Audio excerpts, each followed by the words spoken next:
Bonsoir à toutes. Voilà, nous sommes sur l'épisode 0 des Causeries de l'étrange. Nous essayons avec Charles de vous monter un podcast qui sera là avec légèreté et humour sur tous les petits sujets qui peuvent vous intéresser, qui peuvent nous intéresser, petits, grands, très grands même.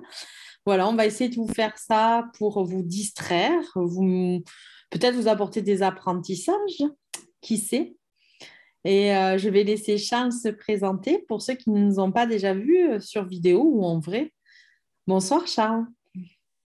Bonsoir et heureux de se retrouver sur cette nouvelle série qu'on va essayer de mettre en place de manière mensuelle, une fois ou deux. On verra en fonction de l'humour, du temps et des sujets. Bon, voilà, on va partir comme ça en espérant que les gens auront une réaction interactive avec nous en donnant des suites à nos différentes émissions et puis en nous donnant des sujets ou des questionnements sur les prochaines émissions. Ça peut être intéressant aussi de travailler dans l'interaction avec notre public et nos amis. Toujours dans le cadre d'Aidium, toujours dans le cadre du partager du plaisir, d'échanger, de discuter sur des sujets, on va dire ésotériques, mais aussi sur le bien-être, parler de nos confrères, les très bons et les moins bons. Euh, on a parlé un Le- jour de la théorie du banc. Je pense qu'on va théoriser pas mal de choses ici. Ça va être un moyen aussi d'exorciser nos propres démons à nous. Un petit peu, on va pouvoir être critique, mauvaise langue, voilà, un petit peu dans tous les sens, avec beaucoup d'humour, de légèreté, de simplicité. En tout cas, j'espère vous retrouver relativement souvent. On essaiera de vous faire des podcasts d'une vingtaine de minutes, pas la peine de vous inonder les oreilles, mais d'y partager le maximum d'informations sur des sujets les plus intéressants possibles ou les plus légers possibles, ou les deux à la fois. Voilà, ça sera sur le bien-être, le développement naturel, mais aussi les thérapies alternatives, les thérapies naturelles, tout ce qui nous touche en fait à l'association, tout ce dont on a peut-être déjà parlé, mais là on le fera peut-être encore de façon différente parce que tout le monde évolue en temps, au moment, avec les événements, avec la vie. Tout ce qui peut aussi vous intéresser, parce qu'un sujet qui nous intéressait hier, ben, nous intéressera peut-être pas demain, mais un autre sujet arrivera. Donc à ce moment-là, ben, on est là pour en parler avec vous, on est là pour en débattre. On est là aussi pour vous expliquer potentiellement ce qu'on va faire dans l'association. On est là aussi pour écouter vos idées. Enfin voilà, on est là pour aussi des fois se prendre la tête, c'est ça qui est cool. Et surtout beaucoup rire, je pense, et prendre vraiment plein de plaisir à parler avec vous et à discuter. Vous verrez un petit peu ce que c'est que le quotidien de l'association. Oui, on abordera aussi des sujets un peu plus complexes, comme certains lieux hantés, si vraiment la hantise existe, si ça peut. Voilà, tous ces sujets un petit peu, on va dire, une approche un peu plus métaphysique des fantômes, de la vie, de la mort, de la magie, de la sorcellerie, des choses comme ça. En plus, on approche d'Halloween. Ça sera peut-être le cas avec le premier numéro de parler de tout ce qui touche à la sorcellerie, aux sorcières, à l'histoire. Voilà, on essaiera de faire ça sur un ton rapide et pas rébarbatif du tout. Parce que voilà, il faut aussi pas se prendre la tête et se faire plaisir et apporter quand même des informations sérieuses, tout de façon légère. Et vous pourrez compter sur nous pour essayer de faire ça le mieux possible, en tout On pourra aussi parler des personnages célèbres, parce que justement, tu parles sorcellerie, enfin, hantée, maison hantée, des choses comme ça. Ben, on a regardé il n'y a pas longtemps un reportage sur les époux Warren. C'est vrai, on pourra vous apporter des informations sur ce genre de personnages, les époux Warren, Hildegard de Bingen, enfin, tous ceux qui font aussi ce monde-là et qui ont fait l'histoire de ce monde. Voilà, on pourra parler vraiment de plein de choses dans ce podcast. Alors, je suis désolée, j'ai énormément de mal à le dire, ce mot. Peut-être parce qu'il n'est pas français ni catalan. Donc, voilà. Voilà, dans ce moment-là. Et en plus, comme ça, ben, vous aurez toute la légèreté de nous écouter et pas rester figé devant l'écran. Donc, vous pourrez faire la cuisine, pour être au volant, vous pourrez, voilà, à tout moment nous écouter et plus regarder nos visages tellement magnifiques et précieux. Voilà, on essayera juste voilà, d'amener de la légèreté et de l'écoute sur des sujets qui vous intéressent, qui nous intéressent et qui sont d'actualité. Quelque chose à rajouter, Charles? Non, écoute, on va attendre les questions, on va attendre les sujets. Je veux déjà démarrer un petit peu quelque chose, histoire de se dire, tiens, on va essayer de traiter l'avenir de la même manière. Je ne sais pas, c'est comme tu as envie. Pour rester, je ne sais pas, c'est le numéro zéro, alors c'est difficile sur un numéro zéro de savoir ce qu'on va mettre dans les prochains, mais en tout cas, on essaiera de les faire évoluer un petit peu en fonction de ce que les gens attendent de nous. et des questions qu'ils vont pouvoir nous poser, nous suggérer. Ouais, D'ailleurs, l'assaut va bien. je te rappelle que quand même, dans les causeries qu'on a fait pendant le confinement, j'étais la reine de la question débile, quoi. Donc, Ça, on j'espère est que j'y d'accord. resterai la reine. Mais bon, on va essayer d'éviter aussi que les questions un petit peu coriaces et essayer d'avoir des sujets un peu plus légers, des choses qui intéressent. Voilà, n'hésitez pas à nous soumettre tout ce qui peut vous intéresser. On répondra peut-être pas à tout, mais on essaiera de faire de notre mieux pour vous apporter un maximum d'informations, quel que soit le sujet. Voilà, on est là pour ça, on est là pour se faire plaisir, on est là pour vous écouter, vous êtes là pour nous écouter aussi des fois. Euh, je sais pas, il y a une question, toi qui te dis sorcière de Saint-Cyprien. Euh, Pourquoi sorcière de Saint-Cyprien? Tiens. Ah, pourquoi sorcière de Saint-Cyprien? Alors déjà, parce que tout le monde me dénomine comme ça dans le village, déjà. Donc, quand les gens me posent une question, c'est vrai que j'ai souvent la réponse. Et c'est souvent des questions de santé. Bon, ben, vu mon parcours d'infirmière, c'est clair que bon, ça tient. Mais c'est quand je donne une réponse sur la santé ou sur le mal-être, j'ai souvent une petite réponse avec des huiles essentielles, des plantes, une pierre, des choses comme ça. Vraiment quelque chose de naturel, même si je ne crache absolument pas sur la médecine traditionnelle et les médicaments qu'on peut prendre. Ça, au contraire, hein, mon métier d'infirmière m'a bien montré que l'allopathie classique est très intéressante dans la prise en charge des pathologies. Mais voilà, c'est vrai que souvent, on m'appelle la sorcière du village parce que j'ai une réponse un petit peu plus farfelue, on va dire, un petit peu moins classique et conventionnelle. Et c'est pour ça que, on m'appelle la sorcière de Saint-Cyprien. Voilà, Merci. de rien. Et moi, une question, ça fait quoi d'être médium depuis l'enfance?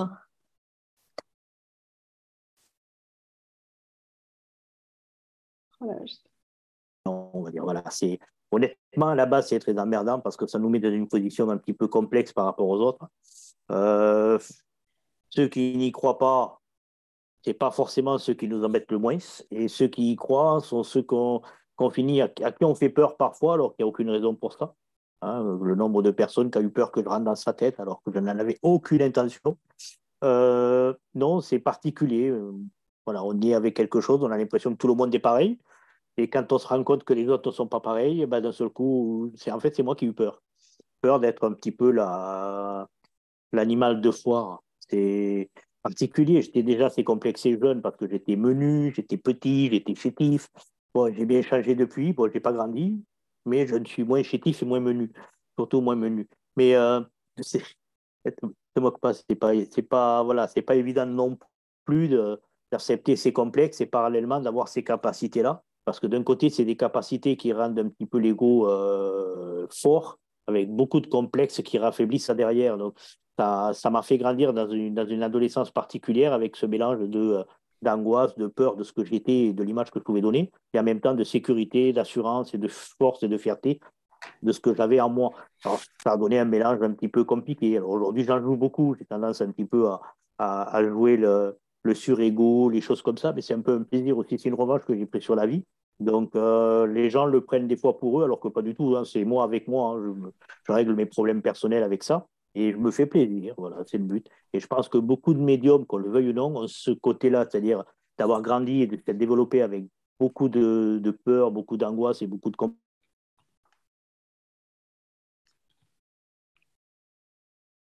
des problématiques. Alors, le tout, c'est de rester humble, je crois, face à la vie et face à ce qu'on peut apporter aux autres. Mais c'est pas simple. On m'a jamais appelé sorcier, à part mon grand-père qui m'appelait El Bruchotte, mais sinon, et ça va. pourtant. C'est pas, oui, comme on dit, l'habit fait pas le moine. Hein. Mais non, je sais pas, naître avec ça, honnêtement, aujourd'hui, je ne pourrais pas être ce que je suis si je n'avais pas eu cette capacité-là. Parce qu'elle fait partie de moi, elle fait partie de mon quotidien, elle m'aide aussi à avancer. Même quand je ne fais pas appel à elle, que je le veuille ou non, elle est là. Euh, voilà. Quand je m'angoisse, je sais qu'il y a quelque chose qui va arriver, pas nécessairement en lien avec ce que je suis en train de faire. Et quand je suis bien, je sais que les choses se passeront bien et que je n'ai pas. Alors, des fois, dans mon milieu professionnel, c'est particulier, tous mes collègues sont en panique parce que la situation fait que. Et moi, je les regarde avec une lassitude et puis un regard de sérénité en disant non, vous inquiétez pas, ça va aller bien. Et ça loupe pas, hein, le lendemain ou le surlendemain, tout rentre dans l'ordre. Et voilà, c'est compliqué parce que du coup, on est toujours un peu déphasé par rapport aux autres. Après, quand les autres ont besoin de nous, c'est vrai que c'est très agréable d'aider les gens et d'en retirer une satisfaction. Je ne parle pas de pécunier, ça c'est différent, ça c'est un échange d'énergie avec les gens, mais je parle de la satisfaction d'avoir bien aidé les gens et de leur avoir apporté quelque chose. C'est pas facile, hein. Après, à travers tout ce que je fais en parallèle, c'est-à-dire toutes ces conférences, ces petits discours, ces moments un petit peu de partage qu'on fait dans l'assaut ou en dehors de l'assaut, les moments dans les salons, les choses comme ça, et j'apprécie ces moments-là différemment. C'est autre chose. On apporte notre petite pierre à l'édifice. Euh, je sais que passé 70 ans, je m'assirai facilement sur un banc et j'occuperai l'espace vocal. Et que les gens, soit ils m'écouteront, soit ils se lèveront, ils iront se coucher, quoi. À un moment donné, il y aura la fatigue. Moi, je ne me fatigue pas de parler, ça, j'avoue que ça m'épuise peu. On en Dis revient de mots, toujours au ça va banc, me entre fatiguer. parenthèses. On expliquera aux gens un jour ce que c'est que ma théorie du banc. Voilà, c'est vrai, mais elle est radicale. Je veux dire, c'est la meilleure chose qui peut arriver aux gens, c'est d'arriver à extérioriser ce qui traîne en eux et de parler et évacuer. On n'est pas obligé d'être chiant, mais on peut beaucoup apporter en exprimant ce qu'on a envie d'exprimer. Souvent, c'est difficile de parler de soi, c'est plus facile de parler du monde. Je pense que ça a été longtemps mon cas. D'ailleurs, c'est pour ça que je continue à parler du monde parce que j'ai trouvé beaucoup de plaisir à le faire. Mais ça me pose pas de problème de parler de moi, mais aux personnes à qui j'ai envie, qui ont besoin de toujours parler d'eux. C'est pas dérangeant. Ça peut être fatigant pour les gens qui n'ont pas envie de les écouter ou qui sont pas prêts à les écouter. Mais certains comme nous, malheureusement, on est fait pour ça, pour écouter les autres. Donc, on les écoute avec plaisir. On essaie de les aider, on essaie d'être suffisamment à l'écoute pour que ce qui sort d'eux puisse être constructif et pas destructif. Hein, c'est pas mal pour un numéro zéro de parler un petit peu de tout ça. C'est Mais clair. non, je pense que c'est le but de l'association aussi. Idiom s'est créé sur le concept de plein de thérapeutes de plein de domaines différents qui ont échangé énormément. Et d'ailleurs, on est tous devenus amis et très proches les uns des autres. Et c'est à travers qu'on arrive à apporter des réponses pratiquement à tout le monde. Il n'y a pas quelqu'un qui vient nous voir. Si on n'est pas apte à lui répondre, on sera l'envoyer vers quelqu'un qui répondra. Toujours, quelqu'un part toujours ou avec une réponse ou avec une adresse. C'est C'est vrai. aussi intéressant. Voilà, c'est bien pour ça. Et je trouve que l'association, pour ça, a réussi son job, c'est-à-dire de mettre en corrélation des gens qui ont besoin et des gens qui savent. Voilà, c'est important et tant mieux. Puis ces émissions qu'on va faire là sur les causeries de l'étrange, voilà, il ne va pas falloir que les gens aient froid aux oreilles. On va parler un petit peu de tout, on va être assez parfois cru, parfois effrayé aussi, hein. Il y a des sujets qui peuvent nous faire peur et vous allez découvrir que certains sujets peuvent être très effrayants quand on les vit. Ou si un jour on venait à raconter un petit peu nos aventures, nos petites histoires qu'on a vécues les uns et les autres, c'est intéressant aussi d'avoir des retours, des gens qui nous racontent un petit peu des aventures extraordinaires qui leur sont arrivées, un petit peu en rapport avec le bien-être ou en rapport avec, on va dire, le monde parallèle, le monde ésotérique, on l'appelle comme on veut, en tout cas, c'est un monde caché, caché. Et la moitié de la séance d'aujourd'hui a été quelque chose d'ésotérique à un certain moment. On raconte que quand je regardais hier une série sur Netflix qui s'appelle 28 jours sur une théorie des Warren, à un moment, la fourchette, elle s'est retournée toute seule alors qu'elle était bien placée dans un premier temps. On pourra raconter ces petites histoires qui arrivent. Oui, les petits signaux, les petits trucs qui te disent: oh, coucou, on est là, nous, 28 jours, vous n'en avez pas besoin de tenir. Hop, 24 heures. Hippa. C'est Non, c'est ça. vrai que ça fait partie. C'était sympa, mais c'est très américain. Très américain cette série. Elle est sympa, elle est sympa. J'avoue que pour quelqu'un qui ne sait pas comment peut fonctionner un médium par rapport à la hantise, mais hantise avec un H, hein, pas la peur, mais le fait que les endroits soient hantés, c'est particulier. Cette émission est sympa parce qu'elle permet de voir des gens avec de grosses capacités et des gens avec des capacités un petit peu, je dirais pas douteuses, mais ambiguës. Ce qui fait que, mais le résultat des courses prouve aussi que certains qui avaient de bonnes capacités peuvent être très déroutants et perturbants quand même, hein. C'est pour quelqu'un qui n'est pas de cet univers-là ou qui n'y croit pas beaucoup, ça laisse un petit peu perplexe, hein, ça fait poser des questions. Mais c'était sympa, voilà. Donc on conseille, voilà, sur Netflix, la série pour ceux qui l'ont, la série 28 jours. Euh, On en reparlera, je la pense, théorie à un de moment. base, On en reparlera à un oui, moment. non, Dévoile pas tout, dévoile pas tout. Ça va faire plus d'une non, minute qu'on mais parle déjà, alors que c'est qu'une c'est première une première zéro. Donc, émission. Non, mais là, on ne parle pas de nous. On renvoie sur une émission sympa que les gens pourront regarder ou pas. Ou, voilà, ça leur permettra de. C'est en 6 épisodes, on avertit aussi, parce que des fois, les gens se disent en 10 minutes, on a tout vu. Non, voilà, ça demande un petit peu de temps et un petit peu d'angoisse aussi quand on n'est pas habitué. C'est clair. Mais ça fera partie des sujets qu'on traitera parce que Oui. c'est un sujet qui nous intéresse et voilà, Et qui intrigue tout le monde qui nous aussi, hein. fait agir. Mm. Ah, il nous arrive à tous des choses étranges dans la vie. Moi, il m'en est arrivé beaucoup, d'autres à qui il en est arrivé aussi. Donc, ça sera bien aussi de partager pas mal d'invités.